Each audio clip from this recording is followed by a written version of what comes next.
Welcome to this presentation on understanding the business model canvas versus the lean model canvas.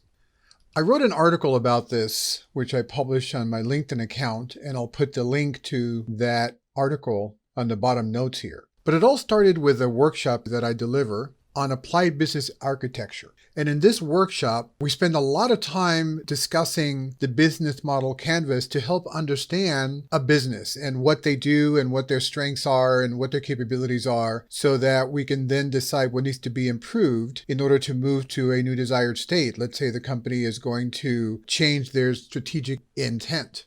So during a discussion about the business model canvas, one of the students said, "What's the difference between this and something called the lean canvas? And which one is better, or why are they different? And which one would I use when?" So I thought about the answer and I said, this is a great, question that we should definitely discuss. And this is why I decided to write the article and then subsequently do this demo for YouTube. So one of the things you notice here, I have on the screen on the right-hand side, the business model canvas, and on the left-hand side, I have the lean model canvas. And the first thing that you notice is that the business model canvas has 9 different squares and the lean has 12. Now, there are some similarities to some of the things, but not all of it. I mean, it just works a little bit differently. And so, let's get into some discussions about what each section does. So on the business model canvas, like I said, you notice there are 12 tiles, if you will.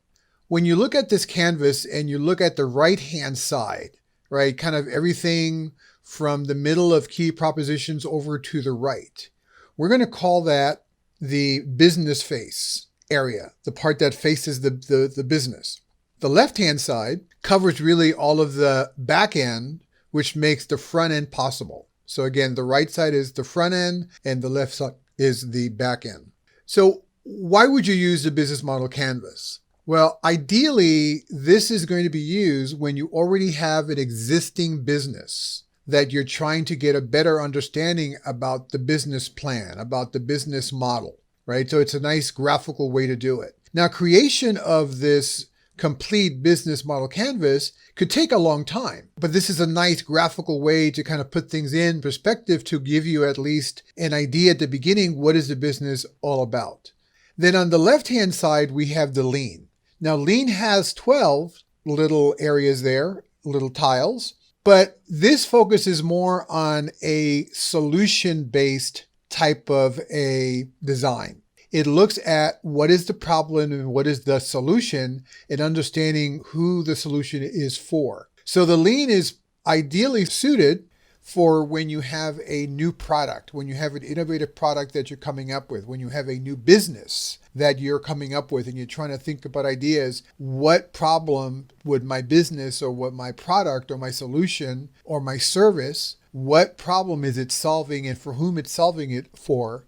And how am I going to measure to make sure that the solution actually gives the value? So it's a little bit of different perspective. Again, the business model canvas is for existing businesses and you're trying to get an idea about how it's composed and how it's put together. And the lean business is more about a new product or a new service or a new business. And you're trying to figure out where can I strategically place myself in order to provide the best value for my customer. So what I did is I actually created some Post-it notes here just to make it easy for ourselves and to be able to do this a little bit faster. I've already created this here. And what I've done is this business model canvas is for the existing Amazon.com, right? And this is where, let's say you were asked to create a business model of Amazon.com as it is right now. And so these are the things that you're going to be looking at. You typically want to start with the right-hand side first, all of the front-end stuff about the business, and then you fill in the back-end stuff later, and then the cost structure and revenue streams, that kind of happens usually really anywhere in between, but most people like myself, we probably do that last. although you could do it first. There's nothing to say that you can't change the order and how you do it. But if you're new to this, I recommend starting with the right-hand side first. So what we're going to do is we're going to do Amazon, and we're going to look first at the customer segments. What does that mean? That's on the right-hand side there. So customer segments talks about to whom are you doing this for? Or to whom is it being done for? Who are the customers that you have now at Amazon? So again, I already filled this out for you, but let's say that you're looking at your customers and you're saying who currently buys from Amazon now.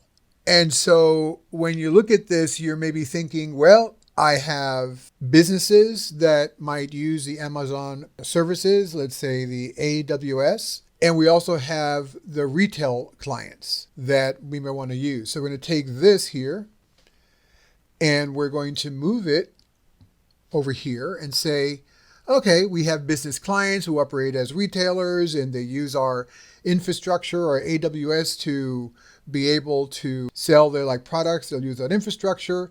And then what most of us probably mostly recognize are the retail, clients. People like you and me that just go ahead online and buy the products, right? So, and you could probably do a little bit more there, but let's just start off with those, two. So those are the customer segment. And over the years, this has actually changed. Because remember, when Amazon first started out, there was no going to the cloud or no AWS. They only sold books. So we'll get to that when we do the lean.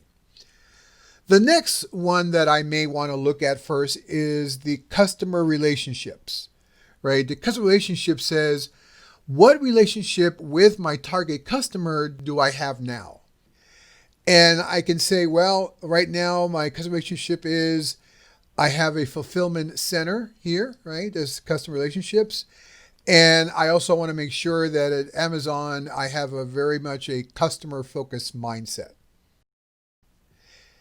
And then I can kind of look what else that I have here. We have the channels and we have the key resources and key activities and the key partners. So let's look at the channels, right? The distribution channels. How am I going to distribute whatever it is that I have to that customer's segment? What would be the best way for me to do that? So what distribution channels do I have? Well, I can say online marketing and advertising platforms. That's how I'm going to reach those customers that I have. I may also look at having a global distribution partners that are going to help me with putting out the word about what we do. And maybe I'll have something like online phone customer service. It's another way that I would go ahead and reach my customers at Amazon. Now let's go to the other side and let's look at what we call the key partners. So Amazon has key partners, and those key partners are people or organizations that are either very important to the business or they supply us with what we need in order for us to sell on our website. So the first thing that we'll see here is that we have shipping companies. Very important partner, right? Because they're the ones that ship the products out.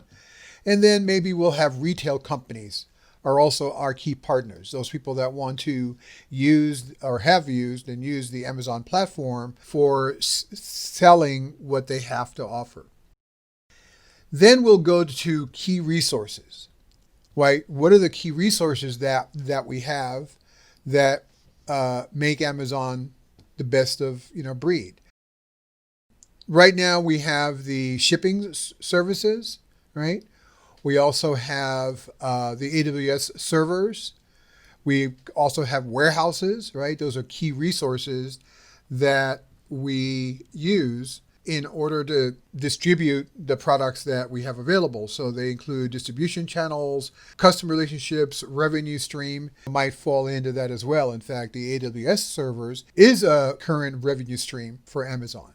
And then we look at the key activities. Key activities talks about what activities does your value proposition require. In other words, what are the key things that Amazon needs to do in order to really be Amazon? Well, we're going to look at here fast fulfillment, right? Those are the, and we could actually put a few more things in there as well. But for the most part, when I think of Amazon, for me as a consumer, what I want is fast fulfillment and fast shipping right away.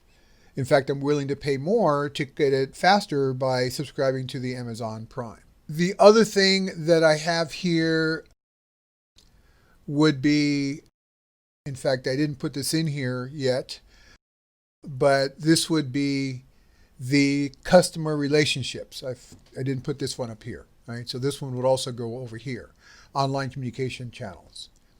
And then I want to maybe fill in the middle part. What are the value propositions? Well, for value propositions, we have Amazon Web Services and cloud technology and the data storage, right? We have online shopping, right? Those are key value propositions. And then the cost structure. So what the cost structure tells me is what are the costs in the business now, right? So I'm going to look at maybe looking at their cost optimization strategy and how they're going to better optimize. Maybe the way where they're spending money is on the fulfillment, so they need to certainly do better so they don't have any wasted money or expenses in the actual fulfillment center. And right now, they're comparatively lower costs for managing and keeping AWS servers. So that would be the cost structure. And then the revenue streams. So what do you have that brings in revenue? So cost is things that are going out and revenue are things that are coming up. So revenue streams comes from e-commerce. And it also comes from the AWS. That's going to be probably the primary thing for their revenue stream. So again, we did this in a very quick way, but it kind of gives you an idea to understand more about the layout of what the business model is. And now, if you wanted to make some enhancements, if Amazon said, well, we want to understand where we are now, because any transformation, by the way, usually begins with understanding the as-is state. And then we do a description of what the to-be state is or the future state is. And then we figure out what the gap is and what is the delta, what needs to happen. Also, with understanding the current business model, it helps us understand what are the capabilities that are needed in order to effectively achieve the results that we want. So we could also look at this as way as figuring out, you know what, we're not doing a really good job with the warehouse, or our servers aren't really doing well, or we're not really doing well in the fulfillment center. It's taking a long time for us to fulfill the orders because we need to have the capability to do that. So we'll use other techniques like the value chain and looking at the primary activities and secondary activities to be able to paint a picture of what needs to happen, what needs to be improved to get the desired results that we want to get. But more importantly, what we're using this in class is to understand the current state of a fictitious case study business and to understand what the current state is. And then we say, okay, from a strategic point of view, where does the company want to go now? And then we say, okay, well, we have some maturity in these certain capabilities and we're lacking some maturity in these other capabilities. And there's some capabilities that in the new way that we want to do things, we don't need those at all. So we'll just totally forget about that. And we'll just won't even worry about that. And we'll improve what we need. We'll disregard what we don't have. And then if we don't have a capability, either we're going to buy it or we're going to build it. So now let's look at lean. So one of the things that I mentioned is that lean is ideal for when you have a new product, a new innovation, a new service that you want to provide to the industry. And so what we're going to use Amazon again, but we'll use the Amazon from 1994. So this is before Amazon was as big as it is now. Where do you think the discussion was with the Amazon people about what the business is all about? So here we're going to look at it a little bit differently. So notice that on the upper right-hand side, we have something called customer segments. The customer segments relates to who is it that we are, who's the customer for this? So list your target customers and users. On the other side, on the left-hand side, you have something called problems. And the problem is list the top problems. Now, where do you start? I've actually started this on both ends, either starting with the customer or starting with the problem. But the challenge is that when you have a problem, it's usually like you know what the problem is, you don't know what the solution is yet, but you also need to make sure that the problem that you're solving is for a particular customer segment. I mean, I've seen many cases where first they come up with a solution and then they try to figure out, okay, what problem is it trying to solve? And that's not necessarily the best way to start. You want to do what we call a value-based discussion or an analysis. But you usually want to begin that analysis with the customer segment. Who are the customers? So here we have Amazon, and Jeff, Bezos said, hey, who are we going to go after? Who's our customer segment? And he goes, oh, well, book readers. Okay, very simple, right? Book readers, that's all we're going to be worrying about for right now. And so then we need to kind of look at this and say, okay, now what problems do book readers have? And so maybe you go and you do a survey or you do a focus group and you go to a bunch of book readers and you say, hey, you're a book reader. I want to start a new business. What problems do you have? What are some of the challenges that you have? Because in my world of business improvement, a problem is not a problem. It's an opportunity for improvement or something new. So if you ask them and you do a consensus on it, maybe they'll say, you know what, there's a lack of online business of bookstores. And there's also a lack of places where I can go to look for book recommendations. I remember that was one of the first things I liked about Amazon is that I saw a book, I was interested in a book, and there were a bunch of people who wrote about it. Hey, it's a great book. It's not a great book. Buy it. Don't buy it. Be careful, and so forth. So, of course, they've taken that same thing and they've applied it to everything that they sell, which is very unique, right? At least it was at that time. So then you say, okay, well, that's the problem that they're actually dealing with. So then the next thing I want to do is maybe I want to look at existing alternatives. So you go to the customer segments, you have the book readers, and you ask them, well, where do you go now? How do you deal with the problems now? And they might say something like, maybe my existing alternative now is that I solve it by searching for specialized and rare books on the internet, but it's all sort of discombobulated, and I don't really have a cohesive place of looking for it. So what I do now is, again, I go to the internet and I look for books selling services because I'm looking for a specific book, but there's not one central place that I have all that information. So, okay, now I have something to go on, right?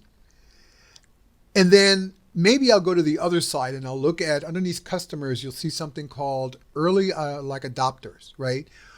If I were to create Amazon and I'm going to say, who would be my ideal customer? That would be the early adopters that would embrace what I have going on more than anybody else. Well, online users looking for books, or maybe they want to sell books. Maybe I have Barnes and Nobles or other local booksellers that might adopt to what I want to use over here.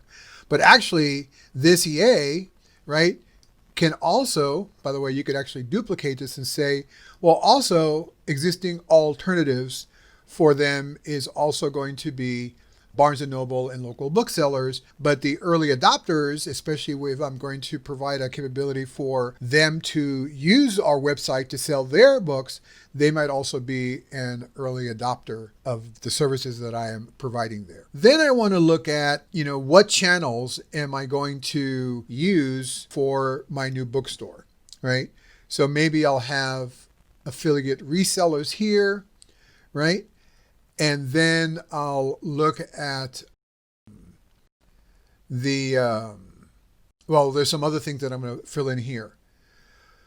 Well, let's go to the solution, right? So I think I kind of have an idea, and maybe because I'm biased, because I've been using Amazon for so long now, but a solution to the problem where people want to buy books and be able to look for book recommendations is to build a bookstore online with millions of titles, right?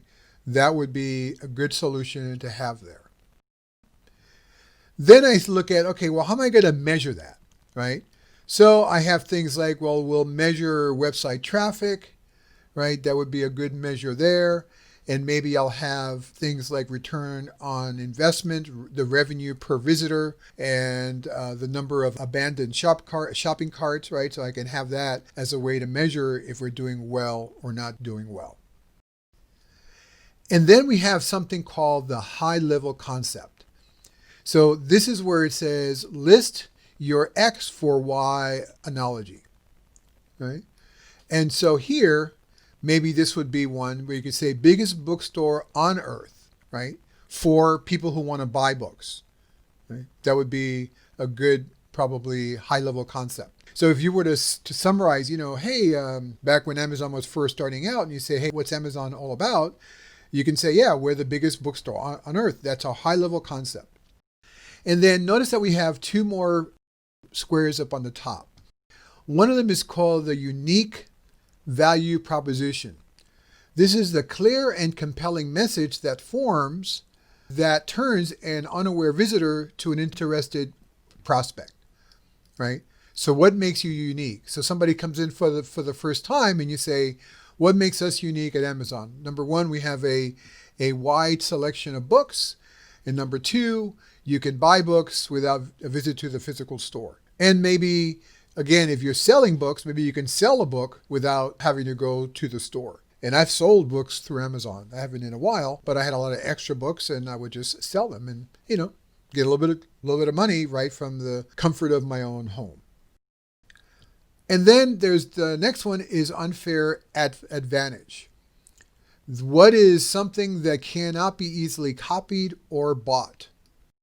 Well, lower price because they have a lot of volume, and at the time, no competition. In fact, when it comes to books or just online shopping, Amazon has very little competition. I mean, now there's Walmart and Target and places like that, but in my opinion, they are really far behind of what Amazon can do. And then the last two bottoms, which is a lot like what we saw in the business model canvas, is we have your cost structure, right? What are you spending money on? We have fixed and variable cost. And let's just put that there just for one thing, or at least that was what they thought about at the beginning when they first started out. And our revenue stream is what are your sources of revenue? Then that would be the direct sales. So while there are more boxes to this, which it's actually a lot easier to do because it's really just going and talking about at a very high level in a short amount of time about an idea that you have. So what I find is that entrepreneurs who are starting a new business or current businesses who want to create a new product, they might want to use the lean canvas, and you can probably do one within 20 minutes or so, just kind of fill that in because everything is brand new and it's just sort of brainstorming. Both of these are going to be living documents. They're going to be living things because it might change over time, especially the lean one, because you come up with something, there's a new segment for customers, or there's a new channel that I can go after, or here's another high level concept, right? As you brainstorm and you might come up with some new things. So it's not very uncommon for you to do this at first and then take a step back and take a look at what you have. The business model canvas can also be a living document because it's one of those things when I do this for an organization and we kind of brainstorm, it takes a little bit longer because it's an established business and a lot of times they don't know what they have. And I say, well, where's your revenue coming from? I'm not really sure, right? Well, who are your key partners? Yeah, I think it's this partner. I'm not really sure, right? Or who's your customer? Well, I think it's this one, but sometimes we also sell to this customer over here. When it's very ambiguous, they don't really have a good idea. So a lot of times you come up with your first sort of draft. And like with the lean, you take a step back and you say, okay, now look at this. Am I missing anything? So there's a lot more brainstorming. It takes a little bit longer for you to come up with this. So this is the main thing that I wanted to talk about is some of the difference between lean and the business model canvas. And like I said, the business model canvas uses business terms better suited for established products or services. However, if the goal is to create a new innovative product, or you're involved in a startup, then the lean canvas is your best choice. And the main thing, again, for the lean is that it helps you to evaluate the customer, the problem, and the solution, right? Everything else kind of comes after that. Many years ago, when I was a software developer, I came up with a software product. And I started with the problem. right? And the problem was system administrators were having a problem doing X, Y, Z. I go, okay, there's a problem. Who's a customer segment? Windows NT administrators. Okay, I'm dating myself, but it was a while ago. So I knew the problem. I knew who had the problem. I says, and how are we going to solve it? And then after that, you can fill in all of the other parts. So I hope you found this useful. And on the bottom of this video, I'm going to put some links to some things, the links to the articles, some of the links to some of the other websites you might want to go to. I'll be developing some new videos and some new articles, at least on a weekly basis. And some of my next videos will actually have my face on it. I didn't put it on this one. I just wanted to get it done. And please write your comments of what you think. Did you find it useful? And like I asked in my article, I asked, do you use either one of these canvases now? And how did they work for you? And the other one, if you have not used them, what do you think about them now? And do you plan on using it? And if you're interested in any of the courses that I teach on either enterprise architecture or applied business architecture, just leave a note and I'll get back to you with a link for my next workshop. Thank you very much. Again, my name is Mark Edmead, and I look forward to seeing you, or I look forward to hearing from you in this video and others in the future. Thank you.